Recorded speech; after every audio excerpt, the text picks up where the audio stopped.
प्यारे बच्चों, आज हम पढ़ेंगे हिस्सों की पहचान।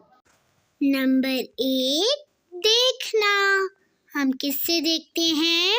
अपनी आँखों से। नंबर 2, सुनना। हम किससे सुनते हैं? अपने कानों से। नंबर 3, सूंघना। हम किससे सूंघते हैं? अपने नाक से। नंबर 4, चखना। हम किससे चखते हैं? अपनी जुबान से। नंबर 5, छूना। हम किससे छूते हैं? अपने हाथों से।